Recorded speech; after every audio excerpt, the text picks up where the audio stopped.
gefallen auf Mamas Brief. Was sie schreibt, das geht so tief. Sie sagt, du fehlst uns, Sohn, komm doch zurück nach Haus. Was in den Jahren ich angeschafft, das passt in meinen Stiefelschaft. Nun bin ich 500 Meilen von zu Haus. Weit von zu Haus, weit von zu Haus. Kalt und grau sieht alles aus. Ja, ich bin 500 Meilen von zu Haus.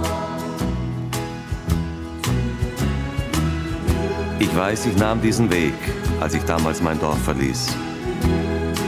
Aber irgendwie hat sich seitdem alles verändert, so wie ich selbst. Das ist die Zeit, in der wir leben. Ich wüsste nur zu gern, was Sie sagen, wenn ich ankomme, in der Tür stehe und Sie mich in diesem Aufzug hier sehen. Ja, das wüsste ich nur zu gern, komm ich nach Haus. Ja, ich bin hungrig und halb tot und träum von Mamas Abendbrot. Wer nimmt mich mit geradeaus zu ihr nach Haus?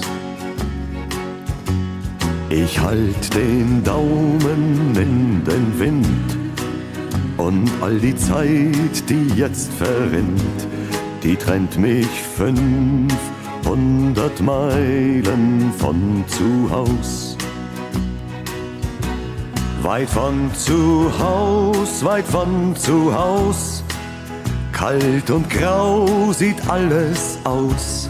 Ja, ich bin 500 Meilen von zu Haus.